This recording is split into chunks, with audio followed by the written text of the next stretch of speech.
Esto es La Segunda Dosis y yo soy Alfonso Rojo.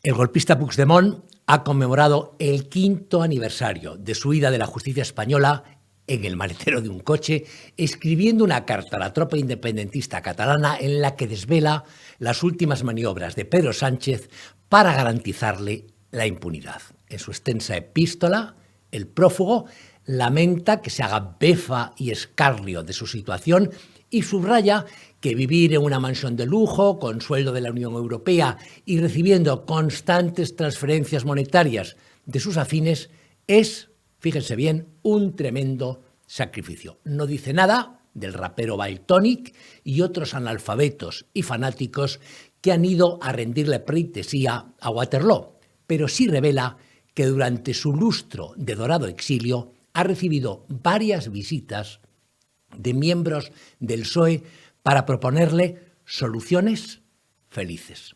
Aclara, quien fuera presidente autonómico de la Generalitat catalana, que esos mensajeros socialistas le han hablado reiteradamente de una reforma del Código Penal y de un indulto, que posibilitaría su regreso triunfal a Cataluña. Y escribe: seguro que Pedro Sánchez sabe de qué hablo. Esa es la parte mollar de la carta de Puigdemont. Lo realmente interesante de la misiva son las referencias que hace el golpista a las gestiones de Sánchez para resolver las cuitas judiciales de un sujeto que se fugó como un conejo y que está huido desde 2017. Por supuesto que el presidente del gobierno socialcomunista sabe de qué habla Puigdemont.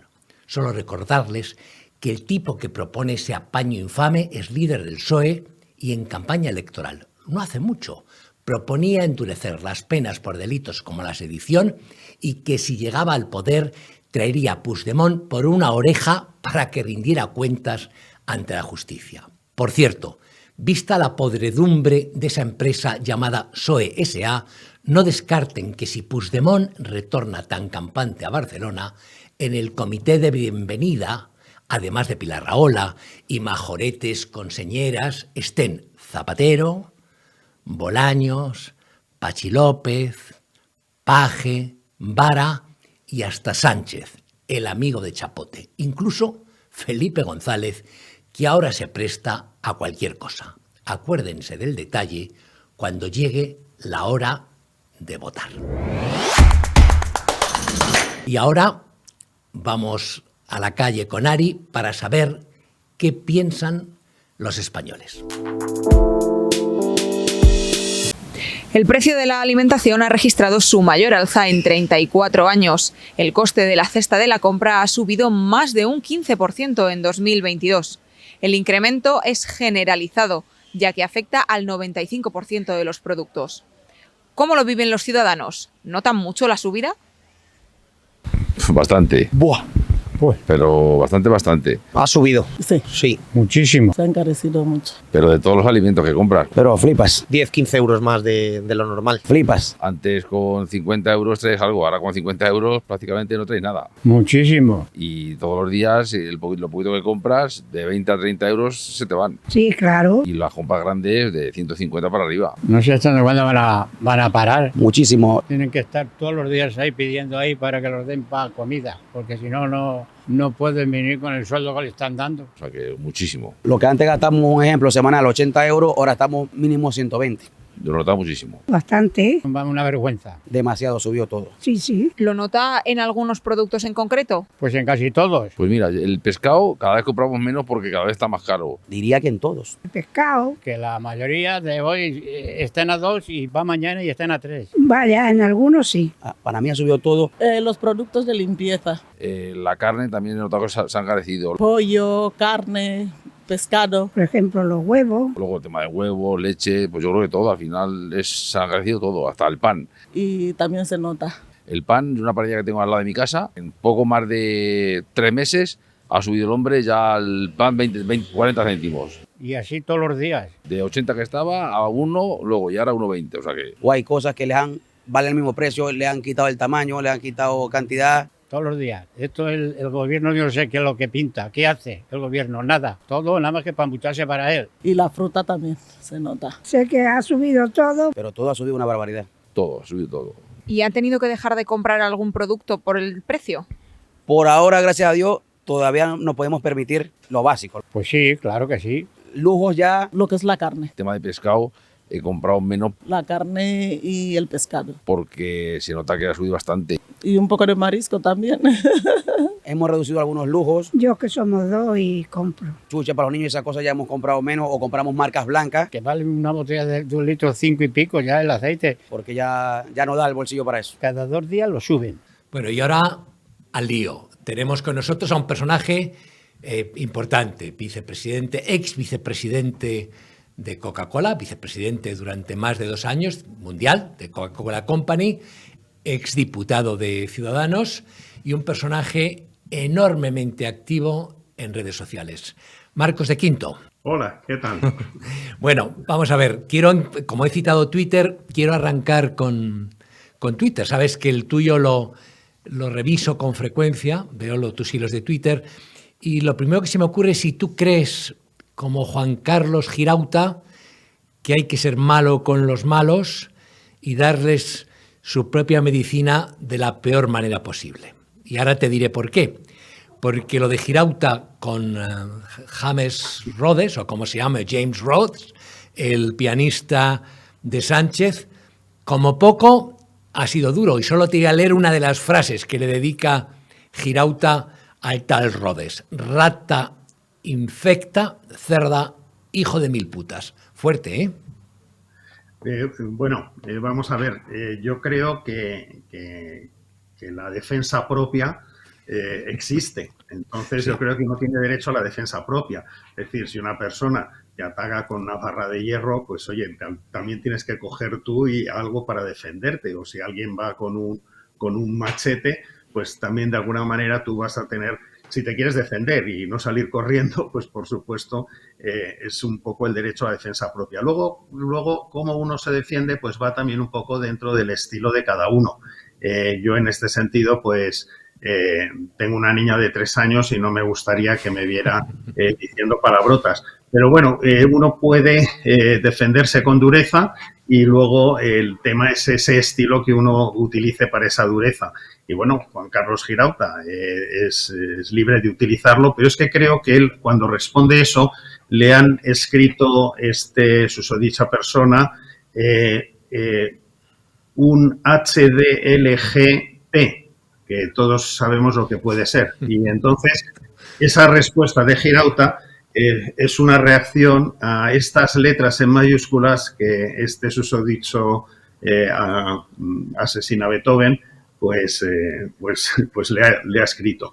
¿Qué pasa? Creo que a veces la izquierda pues sí está acostumbrada a insultar y que la gente pues se achante y rehuya la batalla. Lo que está diciendo Girauta es que no hay que rehuir. Si estas son las reglas, pues de alguna manera que en algún momento pues responder. Eso de poner la otra mejilla en redes sociales, pues creo que lo único que hace es envalentonar y acrecentar las agresiones por parte de una parte de los sectarios de izquierda. Has citado las redes sociales y esta bronca entre Girauta y Rhodes, yo también apoyo a Girauta, que va. Además, totalmente, estoy absolutamente a favor. Pero dicho esto, esta bronca tuvo su origen esta vez, curiosamente, en Twitter y en el cambio que se ha producido en Twitter. Que se ha sido comprada por Elon Musk, finalmente, tras muchas dudas, ha despedido a prácticamente todo el staff y dice que lo que va a intentar es convertir Twitter en un sitio diferente al que es en este momento. Justo lo contrario de lo que decía el tal Rhodes, que decía que iba a ser un pozo de insultos, un pozo negro. La tesis de Elon Musk es que hay que hacerlo muy distinto a la herramienta censora que es en este momento. ¿Tú tienes alguna idea al respecto? Sí, bueno, yo no sé exactamente lo que Elon Musk finalmente querrá hacer y lo que podrá hacer, lo desconozco. Lo que sí creo es que ha habido gente que tiene perfiles conocidos y que son gente con nombres y apellidos y que están utilizando su sus propios datos para emitir opiniones, y a esta gente se les retira la cuenta, cuando no se está retirando la cuenta de gente que no se presenta con su nombre ni sus apellidos y que están insultando continuamente. O sea, lo fácil que tendría que hacerlo primero Twitter es decir, mira, todos los que no se identifican, al menor insulto o al menor agravio, suspendida esa cuenta. Y te encuentras que, por ejemplo, pues todo lo de los Redbirds, estos que lleva el Facua y tal, están insultando totalmente sus bots a todo el mundo y a ellos no se les cierra la cuenta. Y, sin embargo, sus ataques que hacen a través de Alemania, porque Alemania tiene una legislación distinta, pues provoca que se cierren cuentas de gente que, oye, de gente, incluso algunos que son diputados, o de gente como Pastrana, que es una persona totalmente identificable y que es muy irónico, pero nunca insulta ni nada.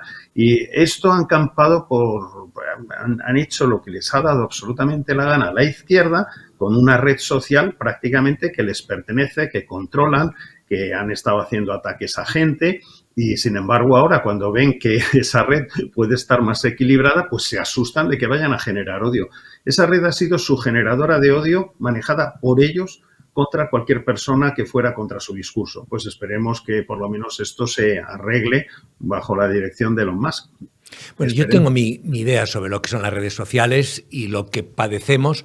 Redes sociales y multinacionales de Internet, ¿eh? Es decir, yo creo que hay una doble moral, yo creo que se han convertido en muchos casos en el refugio del tarado, del malandrín, se han convertido, y después que son enormemente estrictas con alguien, qué sé yo, han podido cerrar la cuenta del entonces presidente de Estados Unidos, Donald Trump, y mantenían viva la de los ayatolá que ahorcan homosexuales o matan niñas por llevar mal encajado el velo, y mantenían la de Arnaldo Otegi cuando quitaban la de cualquiera de nosotros. Y lo veo también, no solo en Twitter, en YouTube, donde estamos ahora, en la utilización de ciertas palabras, simplemente términos, poner en cuestión la versión oficial, que es legítimo y que como periodista estás obligado a hacerlo, te acarrea inmediatamente un strike, una sanción o algún tipo de penalización por parte de empresas como Google, pero automáticamente, ¿eh? Basta con la palabra. Bueno, dicho esto, escribes en tu Twitter, uno de los problemas de España es precisamente que aún haya gente que piense que ser hija de marqués es un demérito, mientras que ser hijo de terrorista es motivo de honra. ¿A propósito de qué viene esto?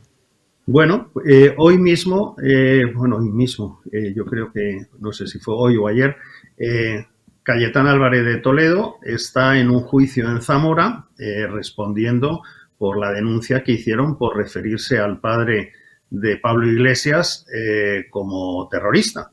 Y hay que recordar que el propio Pablo Iglesias públicamente ha alardeado en varias ocasiones de que su padre era miembro del FRAP.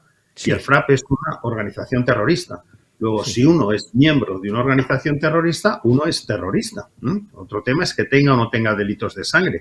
Pero una persona que pertenece a ETA y que es una organización terrorista, pues es un terrorista, independientemente de que haya dedicado a asesinar o a hacer las fotocopias. Pero pertenece a esa organización. Pues bueno, Cayetana, cuando dijo en sede parlamentaria, cuando él le acusó de hija de marqués, pues él ya dijo que prefería ser hija de marqués que no hijo de terrorista. Y él se lo tomó a mal después de haber alardeado de ello.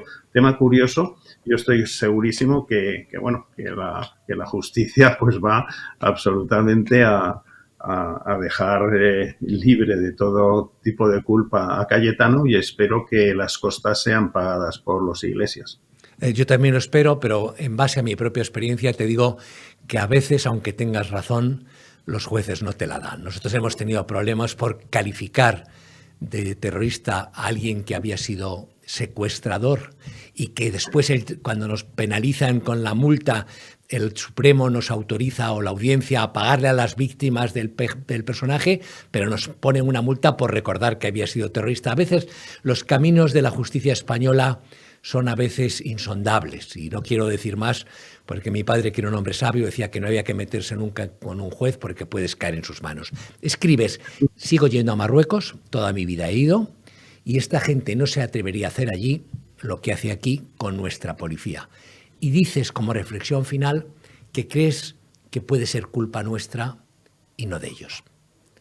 Sí, por supuesto. Bueno, primero, yo adoro Marruecos. Me llevo desde los 18 años yendo ahí continuamente. Suelo ir bastante al sur, al desierto, es mi pasión. Y además constato últimamente que el crecimiento que está teniendo Marruecos, la limpieza de las ciudades, lo que están haciendo en carreteras, es espectacular, sobre todo cuando la interminable antes era casi una carretera de polvo, en estos momentos son casi autopistas. Bueno, lo que se está haciendo es una maravilla, pero hay un respeto a la policía en Marruecos espectacular. Y sobre todo cuando tienes que hacer los pasos fronterizos, tanto sean por Nador como por Ceuta, bueno, Tánger, es tremendo ese respeto que ahí los marroquíes tienen a su policía. Y yo creo que cuando llegan aquí y se dan cuenta que meterse con la policía, insultar a la policía y tal, también son cosas que ven a los de Podemos que lo hacen y además también alardean de ello, pues bueno, pues de alguna manera se contagian de esa permisividad o de esa situación donde la policía está muchas veces atada de manos y vemos lo que hay, los enfrentamientos que están teniendo no solo con guardias de seguridad, sino ya con autoridades como puede ser la Policía Nacional o como la Guardia Civil. Y claro, me sorprende, y el problema es que la policía se tiene que hacer respetar, pero para que se pueda hacer respetar, los mandos de la policía tienen que permitir a la policía que se pueda hacer respetar. Y esto se está perdiendo absolutamente aquí. Al final va a llegar un policía que cuando vean un asalto o un atraco diga, oiga, yo no me voy a meter, no sea que encima me denuncien a mí, que es lo que sucede cada vez que un policía dice que se tiene que identificar a alguien de izquierdas o lo que sea, pues bueno, pues le pueden hasta meter un puñetazo y aquí no pasa nada. Oye, para concluir, no sé si corresponde a un profundo estudio o es wishful thinking, pero tú sostienes la tesis de que el talibanismo feminista va a sufrir un efecto boomerang. ¿Cuándo? Bueno, yo creo que ya lo está sufriendo, porque vamos a ver, España, y he vivido en muchos países, España es uno de los países más respetuosos con la mujer. España es un país muy seguro, está, creo, en los rankings de los países para que una mujer viaje sola, está, no sé si es el número 2 o el tercero del mundo, porque hay un grandísimo respeto. Si alguien ve un altercado en la calle, inmediatamente pues los españoles salen a proteger o a defender. Una mujer se siente aquí segura. Pues, sin embargo, este neofeminismo y tal, pues está generando una culpabilidad sobre los españoles de que somos hombres, de que somos violadores y tal, en este país. En vez de decir las feministas, que es lo que tendrían que decir, qué orgullosas estamos de los hombres españoles porque hacen que España sea uno de los mejores países para que una mujer pueda vivir sola, para que pueda estar sola, ir por la calle, etcétera. Pues no, están emperrados en que esto no es así, en una culpabilización total sobre los hombres. Y yo creo que llega un momento que cuando se están viendo cosas que si realmente tienen que cambiar tienen que cambiar a las personas. Oye, la mayor parte de inmigrantes que vienen de sociedades donde esta cultura de respeto a la mujer no se produce, y lo digo en descargo de ellos, porque vienen de esas sociedades, lo que tendrían que hacer es dar esos cursillos a los inmigrantes legales o ilegales que entran en este país y dejar un poquito de dar ya la vara a los hombres del país, porque y esto yo creo que también muchas mujeres también se están dando cuenta y finalmente pues les saldrá un poco el tiro por la culata, porque la mayor parte de discursos que tienen no se sostienen. Aquí somos todos iguales. Tenemos que seguir en ese trabajo de que todos somos iguales ante la ley, todos nos tenemos que respetar independientemente del sexo e independientemente de las tendencias sexuales que cada uno tenga.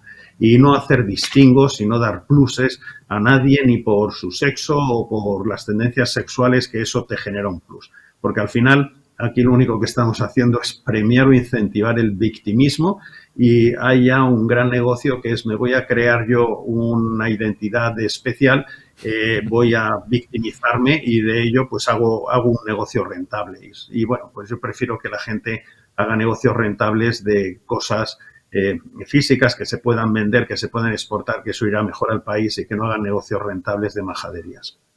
Oye, muchísimas gracias, Marcos. Ha sido, como siempre, un placer. Igualmente. Hasta luego. Tenemos ahora con nosotros a tipo estupendo, que tiene cada vez un papel más relevante en el Congreso de los Diputados y que es Percival Manglano. Percival Manglano, querido amigo, bueno, ¿qué me dices de todo este vodevil del Consejo del Poder Judicial, de la ruptura de la negociación o pasteleo, no sé cómo llamarlo, para nombrar vocales? ¿Qué ha pasado y qué va a pasar? Bueno, ojalá supiese lo que iba a pasar. En fin, me voy a limitar a analizar lo que ha pasado, ¿no? Pero yo la conclusión a la que llego es que Sánchez tiene esta mentalidad de gente que frente a un problema, su prioridad no es resolver el problema, es usar ese problema para intentar engañar a sus adversarios políticos, ¿no? Es llamativo cómo el desarrollo de esta negociación lo que demuestra por parte de Sánchez es que en ningún momento ha querido de verdad llegar a un acuerdo. Su prioridad no era resolver el problema y renovar el Consejo General del Poder Judicial. Su prioridad era engañar al PP y poder salir de esta negociación diciendo qué tontos son estos del PP y qué listo soy yo y cómo he afianzado mi alianza con los de Podemos, Esquerra, Bildu y demás. O sea, es una mentalidad absolutamente perversa, que los problemas para él no sean un objeto de solución, sino simplemente de enmarañamiento, ataque al adversario y unidad dentro de su alianza política. Francamente, es una cuestión casi obsesiva-compulsiva, ¿no? de su parte. Querer, pase lo que pase, atacar al contrario. Pero, Percival, yo creo que tú siempre has estado en esa línea de pensamiento. O sea, tú siempre has tenido, desde que yo hablo contigo aquí desde Periodista Digital y en la segunda dosis, la misma tesis sobre Pedro Sánchez y la falta de fiabilidad, de honestidad, de rectitud, de todo lo que quieras del personaje. Lo que me llama la atención es que alguien como Alberto Núñez Feijóo, con una enorme experiencia a la espalda, se caiga del guindo ahora, o también jugaba lo suyo Feijóo, porque es que no lo sé. A ver, yo lo que creo, las circunstancias llevaban a que se llegase a un acuerdo, es decir, la presión de Europa, que bueno, podremos debatir sobre si Europa está siempre donde se le exige o no, es un debate legítimo, pero bueno, en esta ocasión yo creo que sí que había bastante presión por parte de Europa, había venido el comisario. En fin, estaban exigiéndole a Sánchez que se llegase a un acuerdo, incluso lo habían vinculado a los fondos europeos. Y por otro lado está la dimisión del presidente del Consejo General del Poder Judicial. O sea, se ha ido Lesmes. O sea, que es que está totalmente descabezado el Consejo. El entorno, el contexto, llevaba a que se pudiese llegar a un acuerdo. Y es que ya no sé qué más se puede pedir para que llegue a un acuerdo. Bueno, pues aún así, Sánchez es que no ha querido resolver el problema. O sea, que es cierto que yo no me fío de Sánchez. Cualquiera que se haya fiado de Sánchez en el pasado ha salido quemado, pero te lo confieso abiertamente, no deja de sorprenderme hasta qué punto es capaz de llegar este hombre. Es que no tiene límites, es que de verdad que no tiene límites. O sea, me acuerdo que la última vez que hablamos comentábamos la definición de país de Sánchez, de que es un insensato sin escrúpulos. De verdad, es que no hay ocasión en que no se supere a sí mismo para demostrar hasta qué punto eso es verdad. Es que es un insensato sin escrúpulos, de verdad que lo es. Bueno, y ahora la pregunta es, ¿y ahora qué? Y te digo por qué. Porque existe en Sánchez, conociéndole como le conocemos, y le conocemos bastante bien, la tentación de a las bravas modificar la ley y que la selección, la nominación de los miembros del Consejo del Poder General del Poder Judicial no sea por mayoría de 3/5, sino por simple mayoría o por mayoría absoluta, y tiene los votos para hacerlo. Y tiene los apoyos de Podemos, de RC, de los proetarras, de los golpistas y de toda la patulea para hacerlo, y sumaría los votos para hacerlo. Y tú has citado Europa, y perdóname que me extienda un poco, pero Europa, que es muy diligente con Hungría y con Polonia para temas de inmigración ilegal y LGTBI, al sur de los Pirineos parece que le da igual lo que pase. Yo no creo que la presión de Europa vaya a frenar o pueda frenar a Sánchez. ¿Tú ves esa posibilidad o no se atreverá? Bueno, Es cierto que en el pasado ocurrió. O sea, recordemos que hace 1 año y medio, 2 años, Podemos más PSOE presentan una ley en el Congreso para hacer exactamente lo que acabas de decir. O sea, que se pueda renovar el Consejo sin los votos del PP. Es básicamente lo que buscaba, ¿no? La diferencia entre 2/3 y la mitad es excluir al PP del acuerdo. Y quien lo paró en su momento fue Europa. Eso es objetivamente así.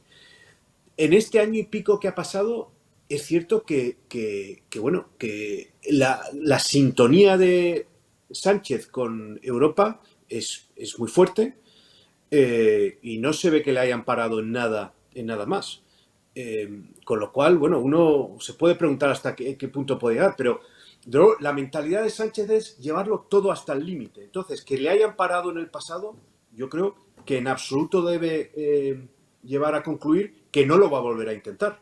Y no es descartable, desde luego, que lo pueda volver a intentar y que le quede un año de legislatura y que, como él mismo dijo en su momento, vaya por todas. Es que el lema de este hombre es vayamos a por todas. Y cuando dice vamos a por todas significa que es que le da igual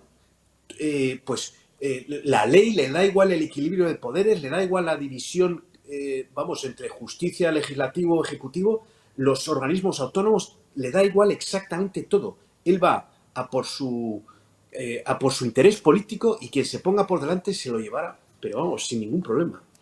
Hagamos un futurible histórico. Va a haber elecciones en un año, o sea, por lo tanto, le queda un año a Sánchez, un año que puede hacer todas las tropelías que prácticamente quiera, o casi todas. Son reversibles, es decir, demos por supuesto que gana el PP las elecciones, que muy probablemente con Vox entre Feijóo en la Moncloa. Si Sánchez, si el Partido Socialista, Podemos, los filoetarras y los golpistas entran en el sistema judicial, entran más todavía, ponen sus manos dentro, ¿eso es reversible o las decisiones que se tomen ahora nos las tendremos que tragar a calendas grecas para siempre?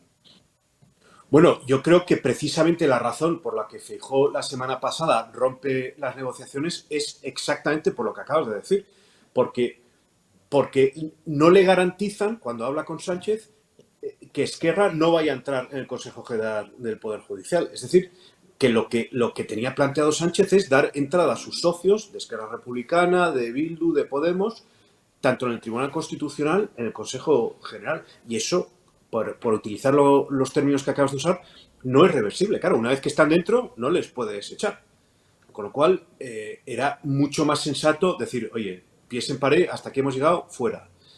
Y vamos, en la situación en la que estamos, es mucho mejor no llegar a un acuerdo, esperarte un año y después de las elecciones, pues ya veremos.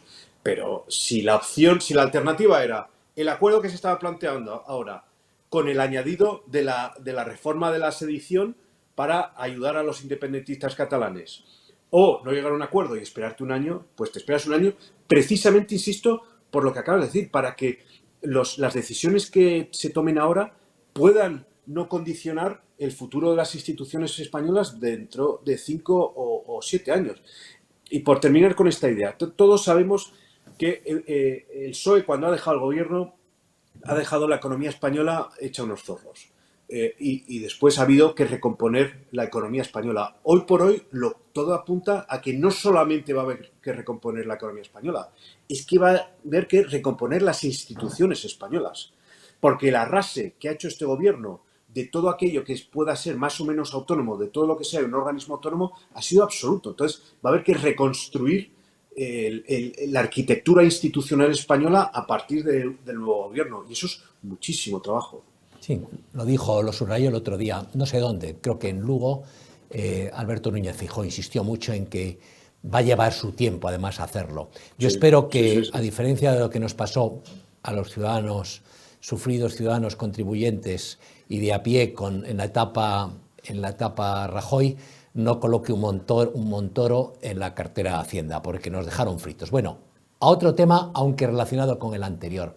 Este pasado fin de semana ha celebrado con gran alaraca el PSOE, el socialismo, los 40 años de aquella mítica victoria de Felipe González y Alfonso Guerra en el 82, con 202 escaños. Y a mí, fíjate, no sé a ti, a mí lo que más me llamó la atención de todo fue Felipe González en la escena, canoso, con 80 años, 200 millones en la cuenta corriente y cara de palo, intercambiando lisonjas con el mismo tipo, su sucesor en el partido, que mete a los de Bildu para que examinen a fondo la trayectoria política final y los años del GAL de Felipe González. Y ahí tenías a Felipe González, ahí lo tienes en la imagen, encantado, diciendo generalidades. ¿Qué impresión te produjo a ti? Mira, el proceso de beatificación que se ha hecho del PSOE de Felipe González, francamente, no lo comparto.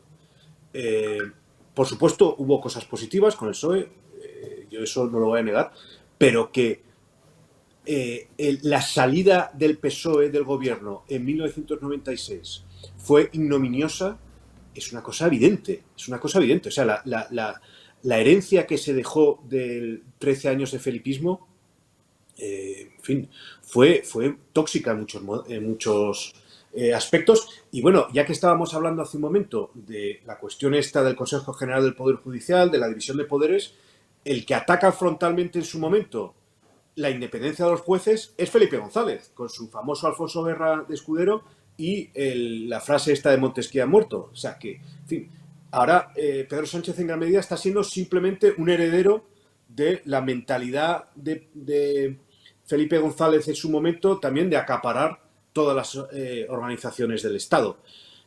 O sea que bueno, y hubo más cosas, ¿eh? Oye, nos...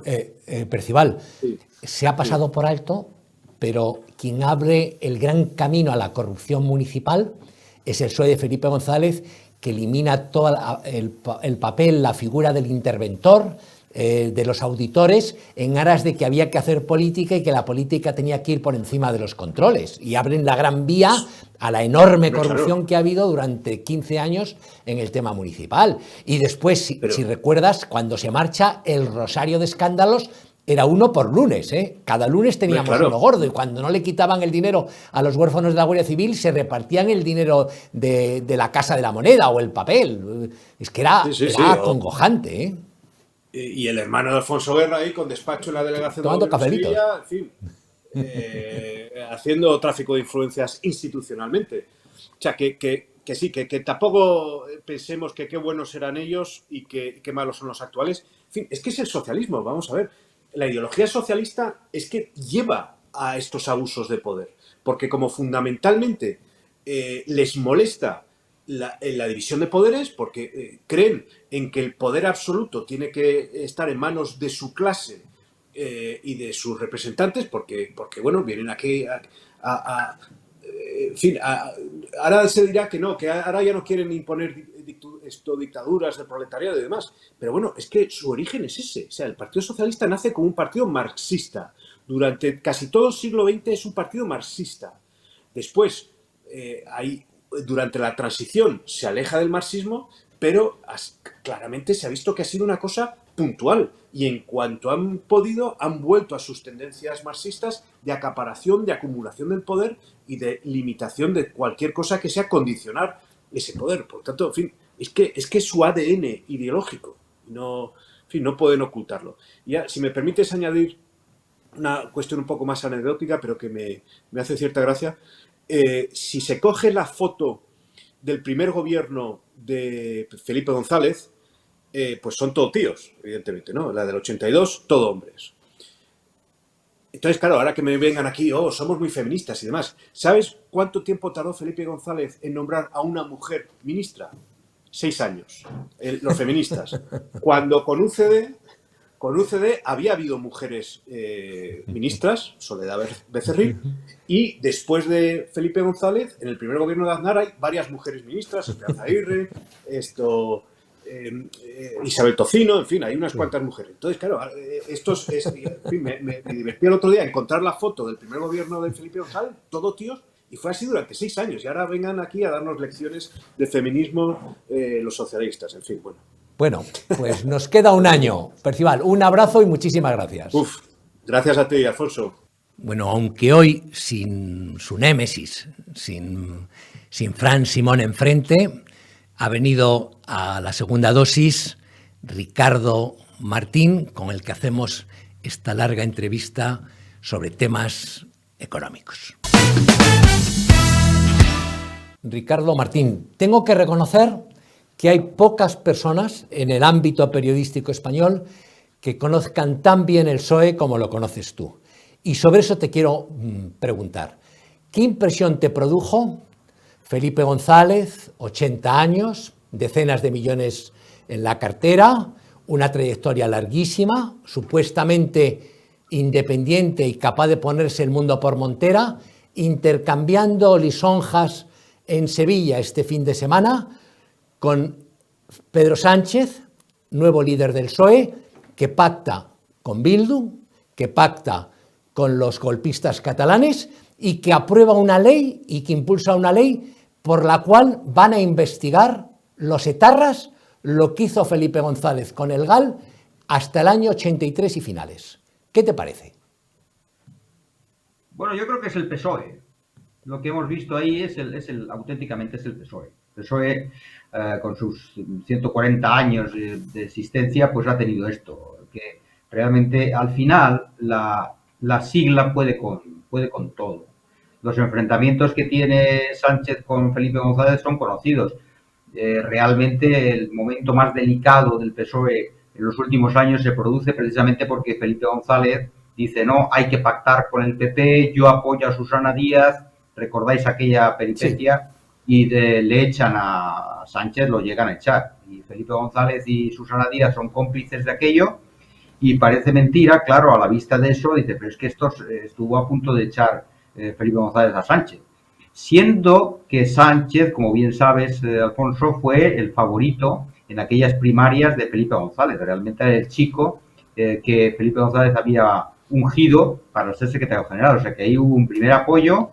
Después apoyó a la presidenta andaluza, Susana Díaz, y ahora pues vuelve a apoyar a Sánchez. Evidentemente, el que no le apoya es Alfonso Guerra, por eso no ha estado. Ya, pero ahí te quiero hacer yo la pregunta. Tú dices, tú lo que me estás es describiendo lo que ha pasado. Es decir, claro, lo que nos refleja o nos expone o nos deja en evidencia a un personaje sin principio alguno. Es decir, ¿por qué lo hace Felipe González? ¿Qué necesidad tiene? Podía hacer como Guerra. Oiga, vamos a ver, yo no estoy de acuerdo en que usted pacte con los herederos de ETA, que existe un pacto real, constante y permanente, que les lleva a aprobar leyes, algunas en conjunto, incluso a intercambiar entre ellos abrazos y hasta palabras bonitas. Oye, yo no estoy de acuerdo y por lo tanto yo me aparto. Yo no me voy a hacer del PP ni de Vox, pero yo me aparto, como han hecho otros.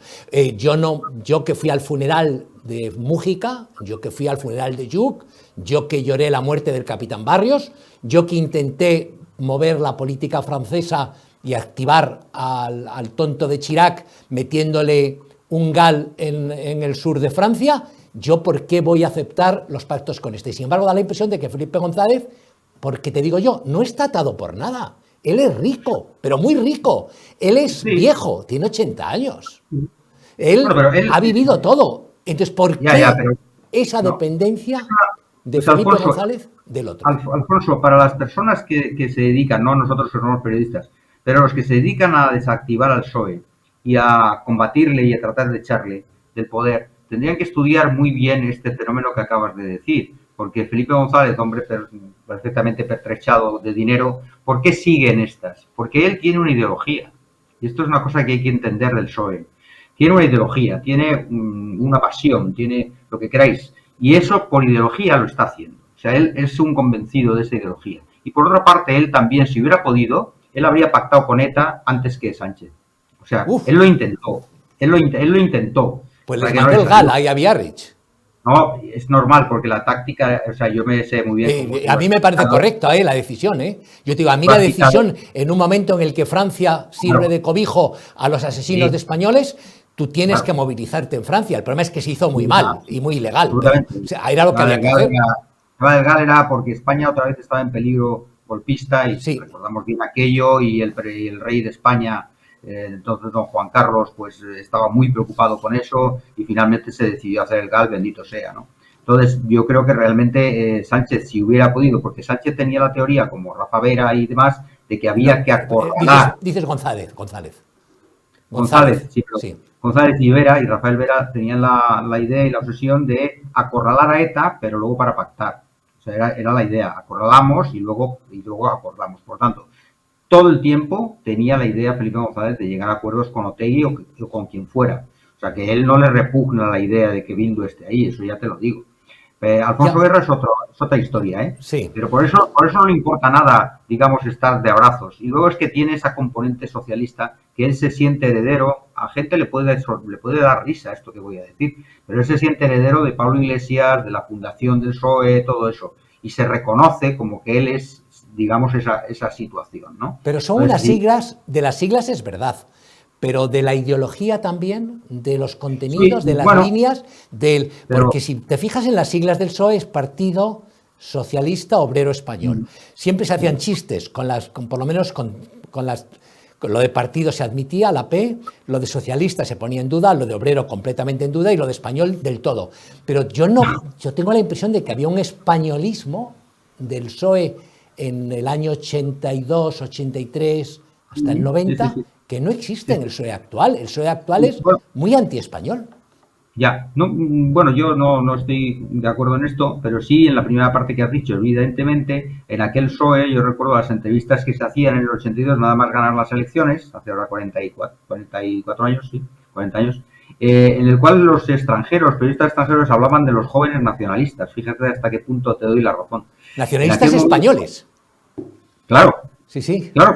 O sea, se identificó muy claramente en la prensa extranjera a los que habían llegado, a Felipe González y su gente del PSOE, como los nacionalistas españoles, por ese discurso muy nacionalista. Recordáis que en el primer discurso habló González de Gibraltar, sí, de recuperar Gibraltar, de que era una misión de su gobierno, pero así, o sea, que era muy nacionalista el PSOE en esos momentos. Pero el PSOE hay que contemplarlo como cambio permanente y pragmatismo. Alfonso, si no se entiende que el PSOE es un partido profundamente pragmático, no se le va a identificar nunca. Es tan pragmático que es capaz de decir una cosa e inmediatamente decir la contraria, como Sánchez, ¿no? Y eso es puro partido, o sea, realmente es pragmatismo y supervivencia.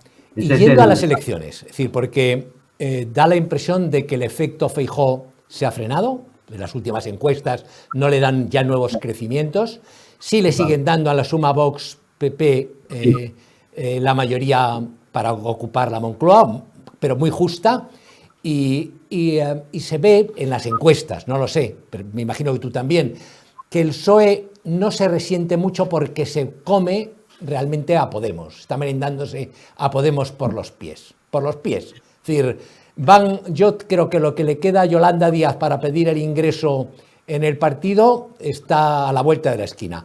Tu pronóstico de cara al año que nos queda y a las elecciones por venir, ¿cuál es? Bueno, las elecciones autonómicas y municipales son realmente un riesgo enorme para Pedro Sánchez. O sea, realmente yo creo que ese momento, en mayo, 28 de mayo de 2023, no lo olvidemos, es un momento clave. Entonces, porque en el 90% de los casos quien gana las elecciones autonómicas gana las generales. Por tanto, ya una vez que pase mayo, ya sabemos prácticamente el resultado de las generales. Y yo creo que hay un riesgo de la marca PSOE, pues no está en sus peores momentos. Como tú has dicho, yo creo que hay una pequeña remontada y un frenazo de Feijóo, pero realmente la dificultad es enorme. En la Comunidad Valenciana, por ejemplo, que es la joya de la corona del PSOE, las cosas pues pintan regular. Luego tiene garantizado, pues no sé, Navarra, pero eso ya, con perdón de Navarra, que aprecio muchísimo, pero ya no es la joya. La joya es la Comunidad Valenciana, y si el PSOE naufraga en la Comunidad Valenciana, es evidente que las cosas en las elecciones generales van a ir mal. Por tanto, es una prueba de fuego. Sí es verdad que parece que está frenado el efecto Feijóo. Sí. Yo creo que la posibilidad de Díaz Ayuso, que es la líder natural... No, pero cuando yo digo frenado, y perdóname, Ricardo, sí, yo lo que digo es que el crecimiento que tenía constante cada semana parece haberse parado, pero es evidente que Feijóo está con la calculadora electoral en la mano. Es decir, ni una palabra sobre batalla cultural o temas de ese tipo, todo es gestión. Pensando que la gente va a comprar tomates, huevos y leche y lo pasa mal, ¿eh? Está jugando solo a eso. Yo no le veo jugar a otra cosa. No, la corriente está a favor de esto, claro. Por tanto está a favor de Feijóo. Pero también recuerdo una frase histórica de José María Aznar, Si no sales a arrasar, si no sales a ganar las elecciones con una auténtica, como a morder, vas a perder las elecciones. Sí. Eso lo dijo Rajoy en su momento, ¿no? Entonces yo no sé qué opinará ahora José María Aznar respecto, digo íntimamente, no lo que dice públicamente, pero realmente yo creo que le diría algo parecido. O sea, oye, no te duermas, oye, a por todas, en todos los planos y demás. Entonces la sensación que da, que es la que reflejan las encuestas, hay que esperar a GAT3, ¿no? Que a ver lo que dice, porque las encuestas que hay ahora son encuestas, oye, igual de honorables, porque hay buenos profesionales, pero yo creo que hay que esperar un poco a la encuesta de GAT3 sobre eso, porque es la que va a marcar un poco la tendencia. Entonces sí, parece que las cosas son como tú dices, y sobre todo no va a haber suma posible entre PSOE y su izquierda, porque la izquierda del PSOE está francamente mal. Sí, muy mal. Oye, no soy yo Fran Simón, es evidente, se ve por el aspecto, ni intento convertirme en tu némesis económica, pero sí me gustaría tu análisis, tu valoración de la situación económica y de lo que nos espera. A ver, ¿qué es lo que está pasando en este momento? ¿Qué es lo que nos espera en los próximos meses? Bueno, en este momento estamos en Europa, vista la inflación en Alemania, dando por supuesto, y creo yo, que la guerra en Ucrania no va a parar a corto plazo, tiene pinta de estancarse por meses.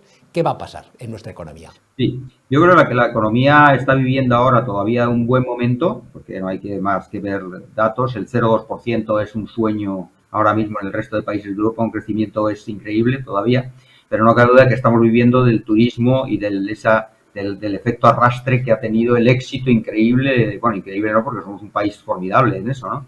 Pero del éxito del turismo y del consumo. Pero eso es lo que se ha frenado y se está frenando. Por tanto, el 2023 es un año que pinta complicadísimo, ¿no? Claro, siempre existe la referencia de fuera, pero si Alemania, como parece, y lo sabes tú, Alfonso, se frena tan radicalmente como se está diciendo, realmente España va a sufrir muchísimo, porque siempre que se ha frenado, históricamente ahí están los datos, siempre que se ha frenado la economía alemana, España ha ido, digamos, un poco detrás, ¿no? Bueno, Italia está peor, por si hay algún consuelo, ¿no? Italia está peor. Alemania está mal, entonces España en ese contexto, yo creo que el drama de España siempre es el paro, tú lo sabes.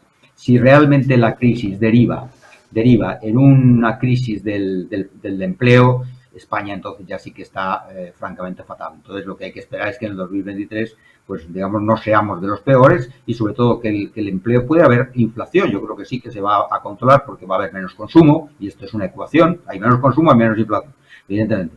Entonces yo creo que va a haber menos consumo, pero el drama de España son los parados y es el desempleo. Si España alcanza esos porcentajes del 14, 15, 16%, ya realmente España tendrá una recuperación para 2, 3, 4 años. Muchísimas gracias, ha sido un placer, como siempre. Muchas gracias, siempre, Alfonso, gracias. Bueno, esto ha sido todo por hoy. Mañana más, mañana otra segunda dosis y espero volverles a tener aquí. Hay un pequeño cambio, como se dan ustedes cuenta, se habrán dado cuenta ya, no está con nosotros Rebeca, que ha salido de viaje, pero después de lo de mañana vuelve como todos los días, así que no se preocupen.